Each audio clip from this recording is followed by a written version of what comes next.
प्यारे बच्चों, गणित कक्षा 8 अध्याय 1 के छठे लेक्चर में आपका स्वागत है। पहला पाठ हम लोग पढ़ रहे थे परिमेय संख्याएं। इसके पिछले वाले लेक्चर में प्रश्नावली 1.1 के सवाल हल कर रहे थे। चौथे सवाल तक हम लोगों ने कर लिया था। अब 5वां नंबर का सवाल है कि निम्नलिखित प्रत्येक में गुणन के अंतर्गत उपयोग किए गए गुणधर्म का नाम लिखना है। यहाँ पे पहला दिया हुआ है -4/5 गुणे 1 बराबर 1 गुणे -4/5 बराबर -4/5। अब थोड़ा सा पीछे हम लोग थोड़ा सा पिछले लेक्चर में जो हम लोगों ने पढ़ा था गुणात्मक तत्समक, आपको याद होगा कि अगर किसी परिमेय संख्या का एक में हम गुणा करें या एक में उस परिमेय संख्या का गुणा करें तो हमें वही परिमेय संख्या प्राप्त होती है। यानी कि यहाँ पे वन का जो रोल है वो वन क्या है, वन की जो भूमिका है, इस वन को हम गुणात्मक तत्समक कहते हैं। यानी कि यहाँ पे एक का गुणात्मक तत्समक दर्शाया गया है यहाँ पर। तो यहाँ पे इसका आंसर में लिखेंगे कि यहाँ पर एक का गुणात्मक तत्समक, एक का गुणात्मक तत्समक दर्शाया गया है। अब दूसरे नंबर के सवाल पर हम ध्यान दें। -13/17 गुणे -2/7 बराबर -2/7 गुणे -13/17। तो यहाँ पे क्या किया गया है, परिमेय संख्याओं के क्रम को बदल दिया गया है, फिर भी उनके मान में कोई अंतर नहीं आया है। ये इक्वालिटी का चिन्ह ये बता रहा है कि ये दोनों बराबर हैं और दोनों में अंतर क्या है, केवल इनके क्रम को बदल दिया गया है। इसका मतलब क्या हुआ कि यहाँ पे कौन सा गुणधर्म दर्शाया गया है, क्रम विनिमयता का। तो यहाँ पे आंसर में हम लिखेंगे कि यहाँ क्रम विनिमयता, यहाँ क्रम विनिमयता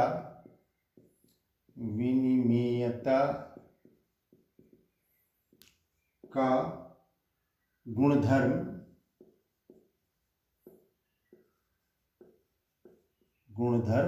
दर्शाया गया है।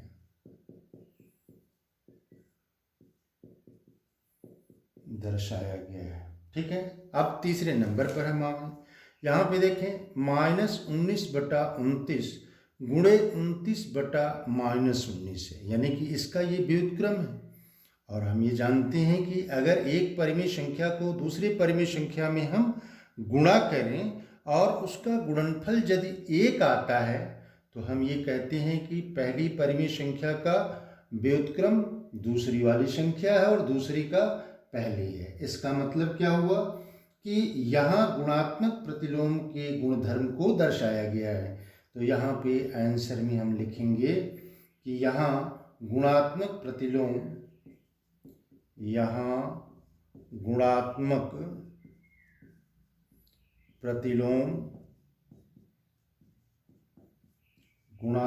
प्रतिलोम का गुणधर्म दर्शाया गया है।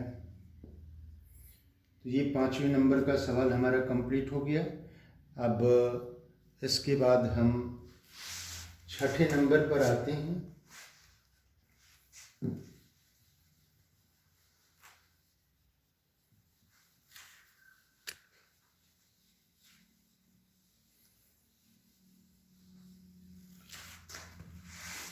छठा नंबर सवाल है 6/13 को -7/16 के व्युत्क्रम से गुणा कीजिए। 6/13 को -7/16 के व्युत्क्रम से गुणा कीजिए। बिल्कुल इजी सवाल है। यहाँ पे ध्यान दें, 6/13 यहाँ पे कह रहा है 6/13 को -7/16 के व्युत्क्रम से गुणा करना है, यानी कि गुणे -7/16 का व्युत्क्रम। ठीक है, और -7/16 का व्युत्क्रम क्या है, इसी को हम पलट दें, यानी कि ये बराबर हो जाएगा 6/13 गुणे 16/-7। इसको लिख सकते हैं 6/13, यहाँ माइनस का ऊपर नीचे गुणा कर दें तो ये हो जाएगा गुणे -16/7। अब इसको हम गुणा करें तो 16 छके 96 हो जाएगा और 13 सते 91, यानी कि -96/91। ये हमारा आंसर हो जाएगा। ठीक है, अब 7वें नंबर सवाल में 7वां नंबर सवाल ये है कि बताइए कौन सी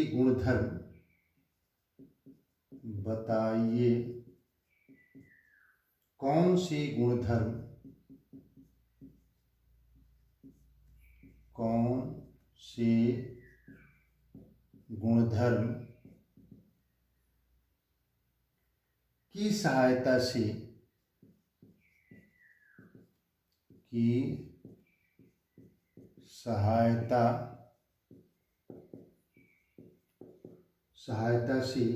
आप 1/3 गुणे 6/4/3 को 1/3 गुणे 6/4/3 के रूप में अभिकलन करते हैं,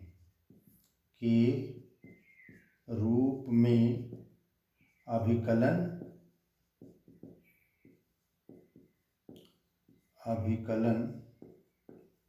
करते हैं। यहाँ पे ध्यान दीजिए, ये दिया हुआ है 1/3 गुणे 6 गुणे 4/3, तो यहाँ पे इसको ये समूह बनाया गया है और इस समूह को इस परिमेय संख्या में गुणा किया गया है। फिर इस समूह को चेंज कर दिया गया है 1/3 गुणे 6 गुणे 4/3। तो ये किस गुणधर्म में हमें प्राप्त होता है, ये गुणन की साहचर्य गुणधर्म से ये प्राप्त होता है। तो यहाँ पे हम आंसर लिखेंगे कि यहाँ परिमेय संख्याओं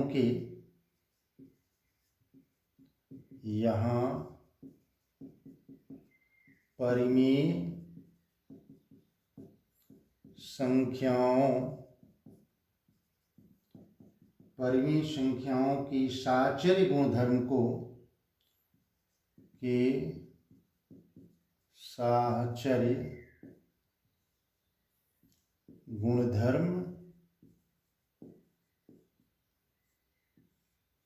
गुणधर्म को दर्शाया गया है।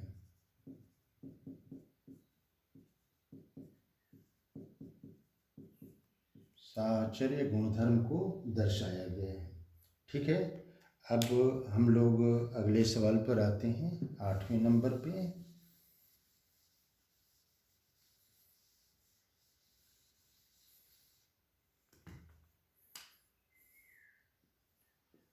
8 नंबर सवाल है कि क्या -1/8 का गुणात्मक प्रतिलोम का गुणात्मक प्रतिलोम 8/9 है, 8/9 है। यहाँ पे पूछ रहा है क्यों अथवा क्यों नहीं, क्यों अथवा क्यों नहीं।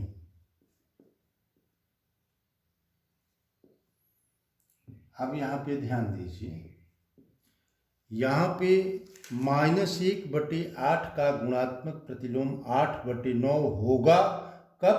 जब इन दोनों का गुणनफल 1 के बराबर आ जाए।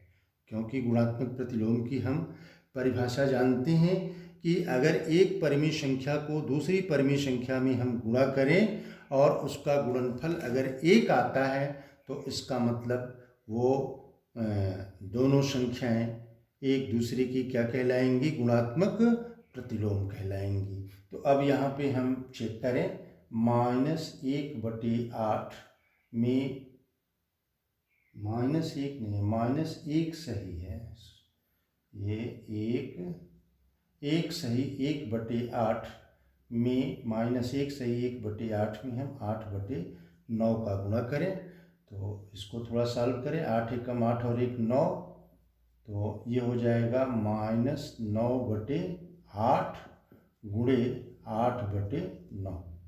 तो यहाँ ये 9 से 9 कैंसिल आउट होगा, 8 से 8 कटेगा और ये बचेगा -1।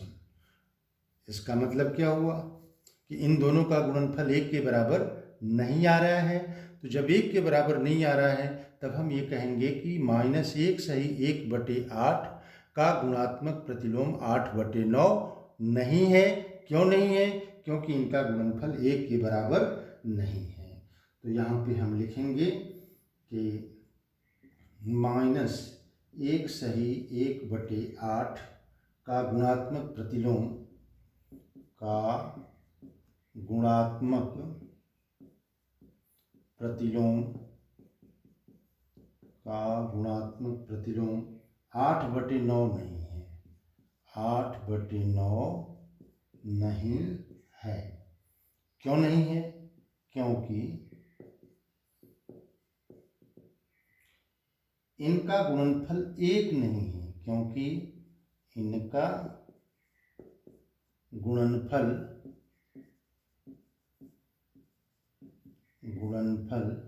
1 नहीं है। जब गुणनफल 1 होगा तब वो गुणात्मक प्रतिलोम कहलाएंगे, 1 नहीं है। ठीक है। अब 9 नंबर सवाल है कि क्या 3 सही 1/3, क्या 3 सही 1/3 का गुणात्मक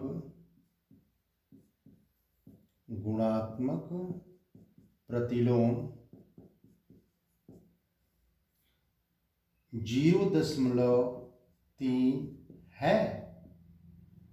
क्यों अथवा क्यों नहीं? क्यों अथवा क्यों नहीं। अब यहाँ पे ध्यान दीजिए, अभी ऊपर वाले सवाल में हम लोगों ने देखा कि -1 सही 1/8 का गुणात्मक प्रतिलोम 8/9 है। तो चूंकि उनका गुणनफल 1 के बराबर नहीं था इसलिए वो गुणात्मक प्रतिलोम नहीं था। अब यहाँ पर भी वैसे ही हम चेक करेंगे कि 3 सही 1/3 और 0.3 का गुणनफल यदि 1 आता है तो इसका मतलब ये हुआ कि 3 सही 1/3 का गुणात्मक प्रतिलोम 0.3 होगा। तो अब हम चेक करें, ये 3 सही 1/3 गुणे 0.3, इसको लिख सकते हैं 3 तरीके 9 और 1 10, 10/3। अब इस दशमलव भिन्न को हम चेंज कर दें तो ये हो जाएगा 3/10। अब यहाँ 10 से 10 कैंसिल आउट होगा, 3 से 3 कैंसिल आउट होगा और ये आ जाएगा 1। इसका मतलब क्या हुआ? इसका मतलब ये होगा कि 3 सही 1/3 का गुणात्मक प्रतिलोम, 3 का गुणात्मक प्रतिलोम 0.3 है। क्यों है? क्योंकि इनका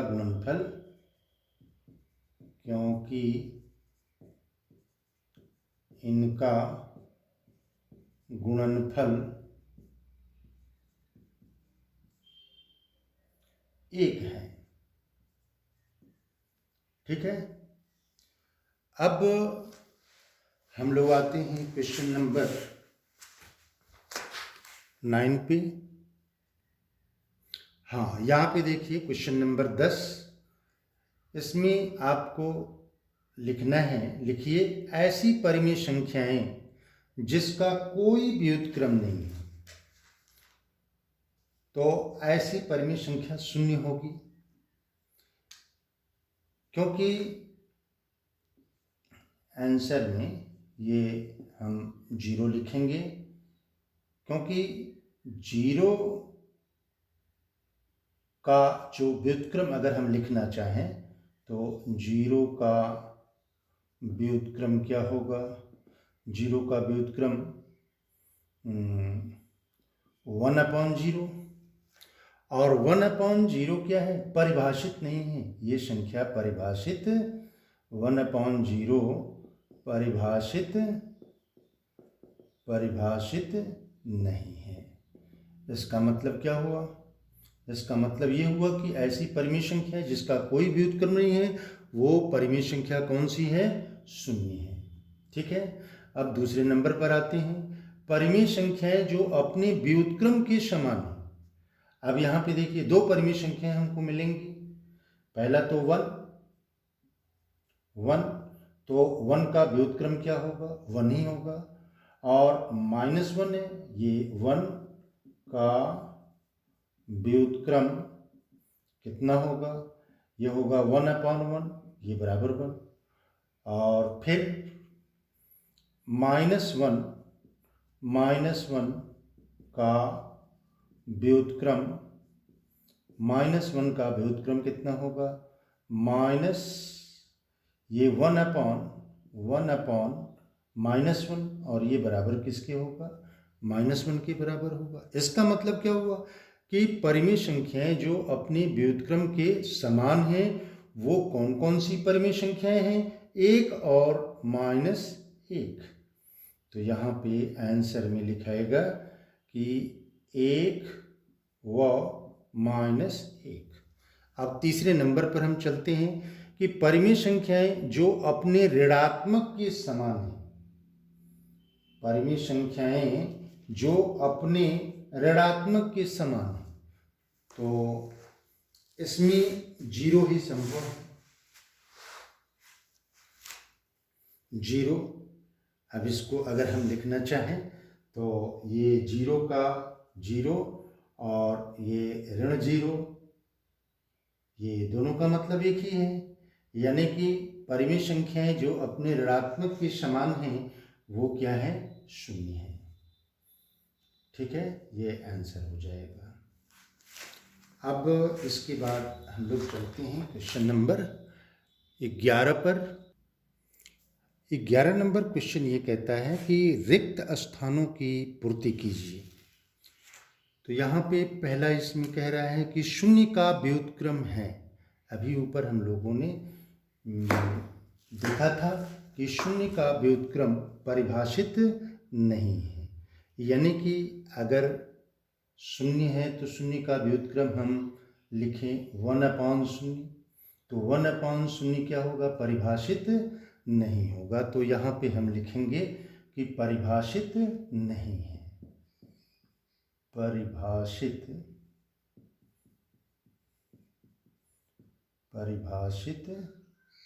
नहीं है, परिभाषित नहीं है। ठीक है।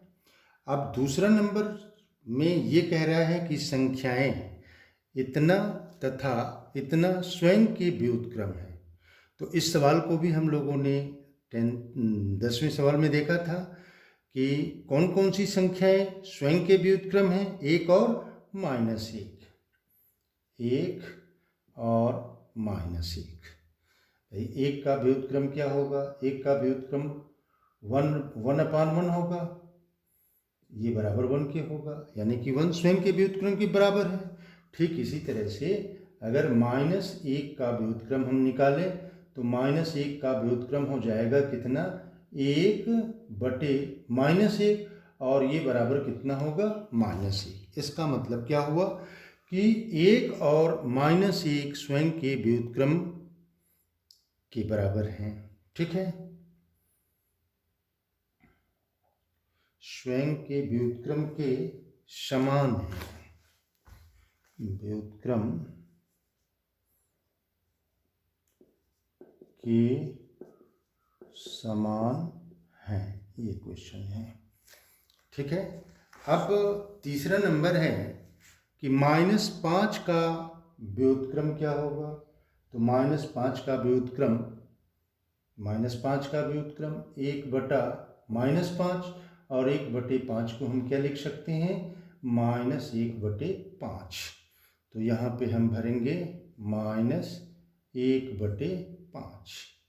ठीक है, अब चौथे नंबर सवाल में ये कह रहा है कि 1/x का व्युत्क्रम है। अब यहाँ पे ध्यान दीजिएगा, ये 1/x, x is not equal to 0।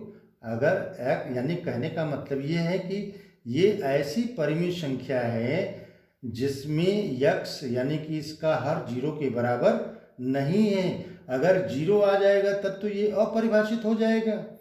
तो अब यहाँ पे 1/x का व्युत्क्रम कितना हो जाएगा, 1/x का व्युत्क्रम x हो जाएगा, x, क्योंकि x और 1/x इन दोनों को गुणा करें तो 1 आएगा, यानी कि x का व्युत्क्रम 1/x और 1/x का व्युत्क्रम x होगा।